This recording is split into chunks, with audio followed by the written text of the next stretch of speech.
प्यारे साथियों, स्वागत है आपका अपने YouTube चैनल श्रवण मैथ्स हब पर। इस वीडियो में हम देखने जा रहे हैं RRBD ग्रुप के प्रीवियस ईयर परीक्षाओं में पूछे गए साइंस के 25 महत्वपूर्ण प्रश्न, जिसका पहला प्रश्न है,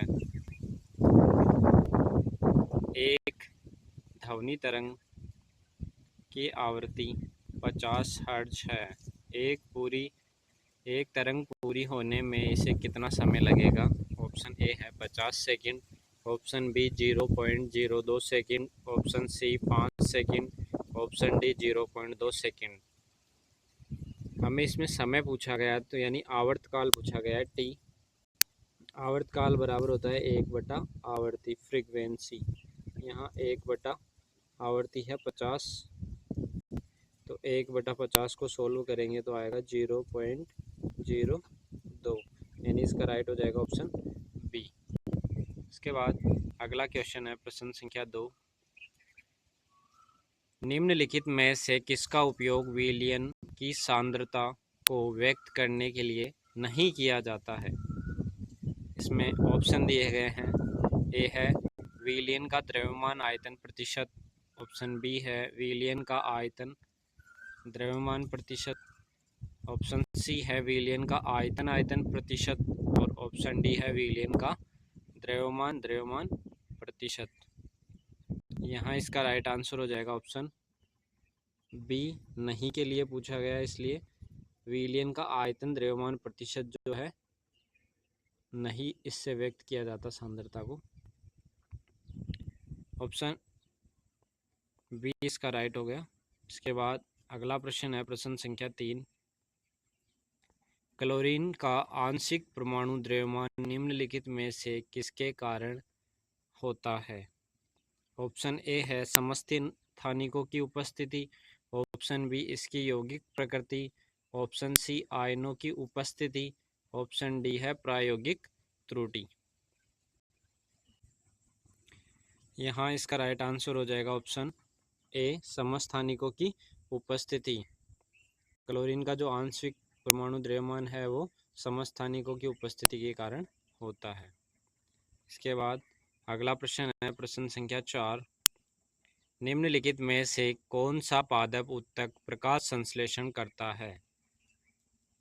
ऑप्शन ए है दृढ़ोत्तक, ऑप्शन बी पोषवा है, ऑप्शन सी जाइलम और ऑप्शन डी हरित उत्तक। तो यहाँ इसका राइट आंसर हो जाएगा ऑप्शन डी हरित उत्तक।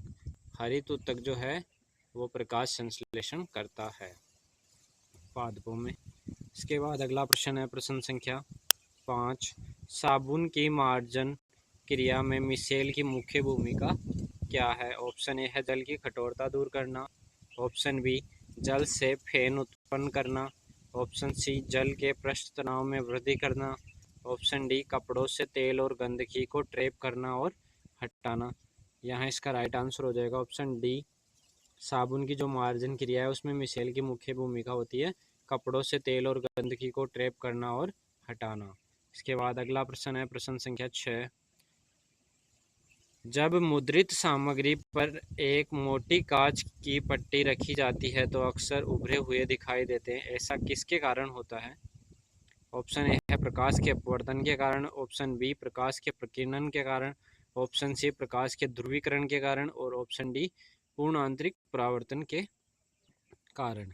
तो यहाँ इसका राइट आंसर हो जाएगा ऑप्शन ए, ऐसा प्रकाश के अपवर्तन के कारण होता है। इसके बाद अगला प्रश्न है प्रश्न संख्या 7। प्रजनन के दौरान डीएनए प्रतिकृति बनना महत्वपूर्ण है, किसके कारण? ऑप्शन ए है लक्षणों की वंशागति के कारण, ऑप्शन बी रुधिर परिसंचरण के कारण के लिए, और ऑप्शन सी है पाचन के लिए, ऑप्शन डी है श्वसन के लिए। यहाँ इसका राइट आंसर हो जाएगा ऑप्शन ए लक्षणों की वंशागति के लिए। अगला प्रश्न है प्रश्न संख्या 8। इसमें पूछा गया है क्या होता है जब एक नेपथलीन बॉल को खुली जगह में धातु की प्लेट में जला दिया जाता है? ऑप्शन ए है यह धातु की प्लेट पर काले कजली निक्षेप के साथ पीली ज्वाला के साथ जलता है, यह धातु की प्लेट पर काले कजली निक्षेप के साथ नीली ज्वाला के साथ जलता है, यह नीली ज्वाला के साथ जलता है और यह धातु की प्लेट पर बिना किसी निक्षेप के पीली ज्वाला के साथ जलता है। तो इसका राइट आंसर हो जाएगा यहाँ ऑप्शन ए। यह धातु की प्लेट पर काले कजली निक्षेप के साथ पीली ज्वाला के साथ जलता है। इसके बाद अगला प्रश्न है प्रश्न संख्या 9। अस्थमा मुख्यतः श्वसन तंत्र के किस भाग को प्रभावित करता है? ऑप्शन ए है ब्रोंकी और bronchioles, option B diaphragm, option C श्वास नली, ऑप्शन डी एल्वियोली। तो इसका राइट आंसर हो जाएगा यहाँ ऑप्शन ए ब्रोंकी और ब्रोंकियोल्स। इसके बाद अगला प्रश्न है प्रश्न संख्या 10।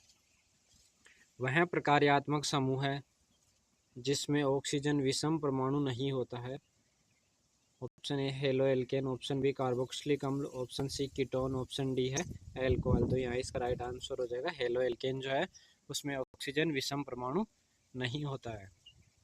इसके बाद अगला प्रश्न पूछा गया प्रश्न संख्या 11। पृथ्वी की परिक्रमा एक वृत्तीय पथ पर गति से करने वाले उपग्रह की गति एक समान वृत्तीय गति का एक उत्कृष्ट उदाहरण है। इस गति का कौन सा गुण इसके त्वरण को शून्य होने से रोकता है?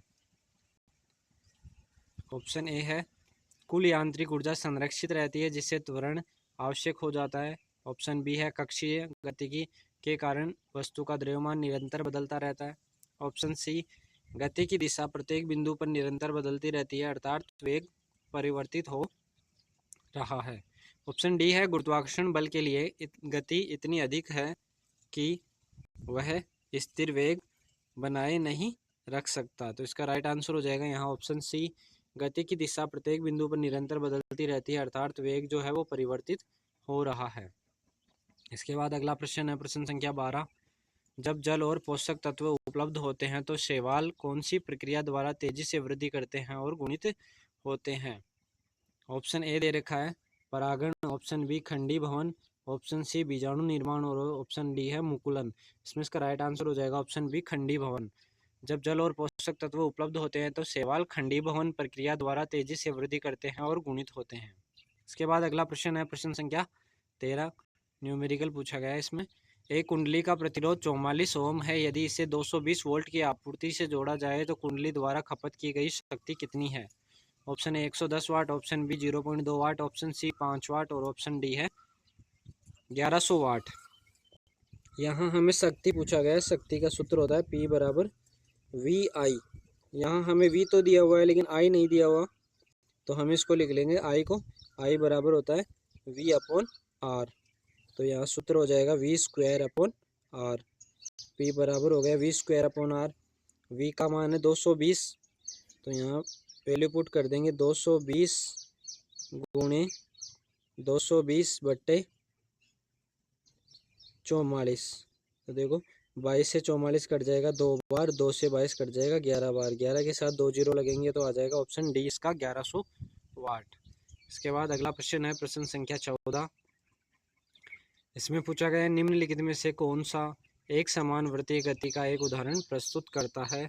ऑप्शन ए है इसका नियत चाल से घूर्णन करती पंखे की ब्लेड, ऑप्शन बी अपने मार्ग पर त्वरित होती एक कार, ऑप्शन सी अपनी पटरी पर गतिमान एक ट्रेन, ऑप्शन डी ऊर्ध्वाधर ऊपर की ओर फेंकी गई एक गेंद। तो इसका राइट आंसर हो जाएगा ऑप्शन ए नियत चाल से घूर्णन करती पंखे की एक ब्लेड जो है वो एक समान वृत्तीय गति का एक उदाहरण प्रस्तुत करता है।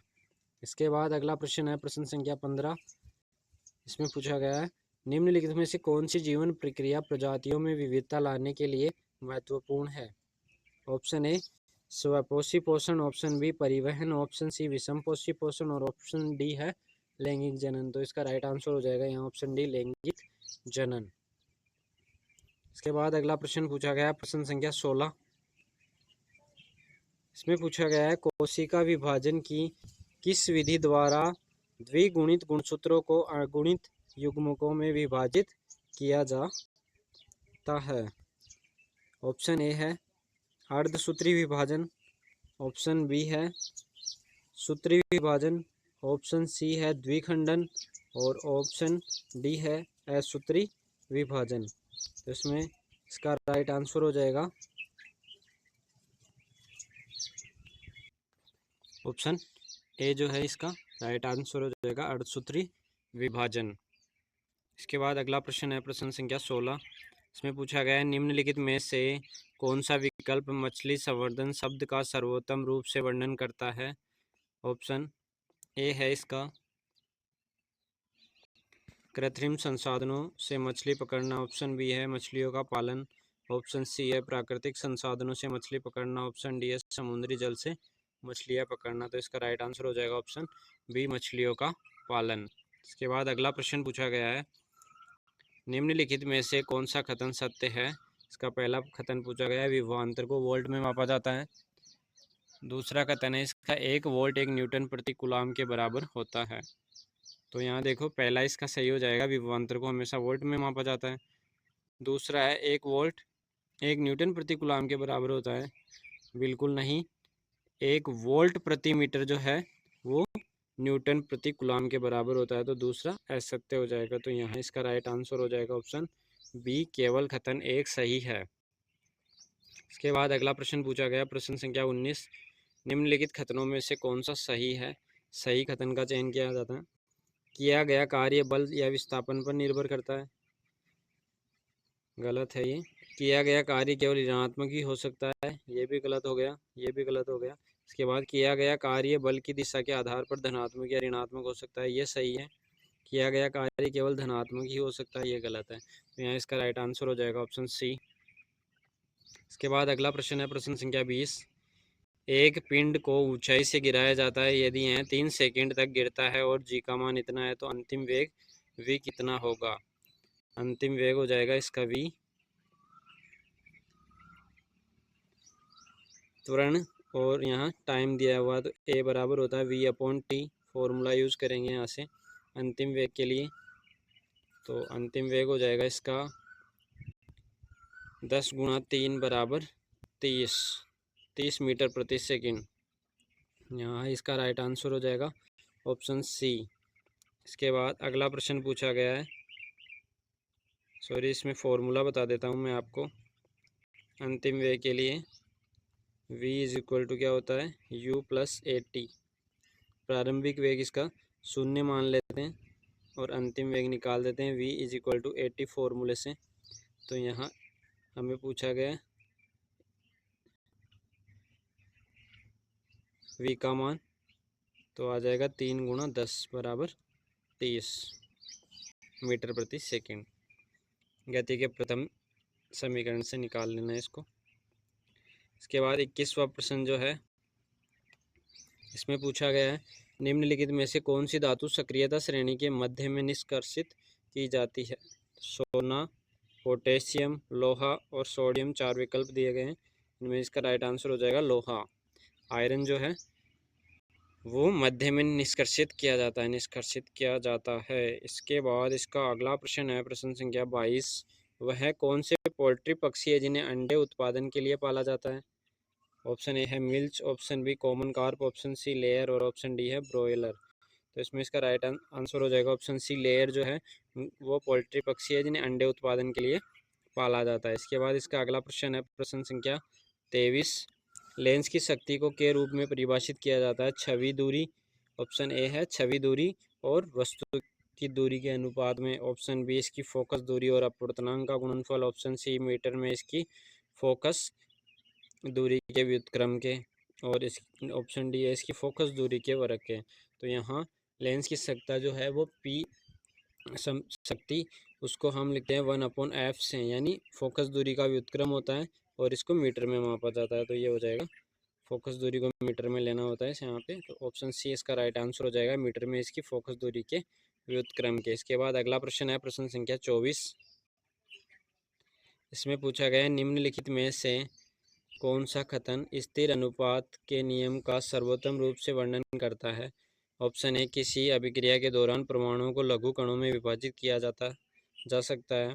ऑप्शन बी रासायनिक अभिक्रिया में द्रव्यमान का न तो निर्माण होता है और न ही विनाश होता है। ऑप्शन सी किसी रासायनिक यौगिक में समान तत्व सदैव द्रव्यमान के समान अनुपात में होते हैं। ऑप्शन डी है किसी यौगिक में सदैव यादृच्छिक अनुपात में पाए जाते हैं तत्व। तो यहाँ राइट आंसर हो जाएगा ऑप्शन सी किसी रासायनिक यौगिक में समान तत्व सदैव समान द्रव्यमान के समान अनुपात में होते हैं। इसके बाद लास्ट प्रश्न है इस वीडियो का।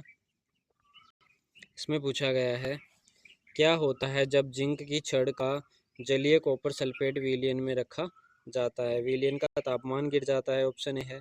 ऑप्शन बी, कोई रासायनिक परिवर्तन नहीं देखा जाता।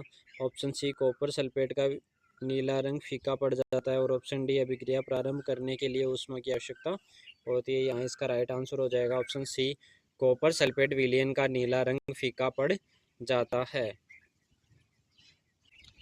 दोस्तों, यदि ये वीडियो आपको पसंद आया हो तो इस वीडियो को लाइक कीजिए,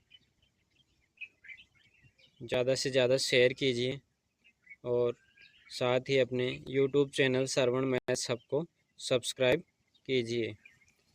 इस वीडियो को अंत तक देखने के लिए आप सभी का धन्यवाद। यह वीडियो आपको यह बताता है कि डी ग्रुप की जो परीक्षाएं होती है उनमें साइंस के कैसे सवाल पूछे जाते हैं। धन्यवाद।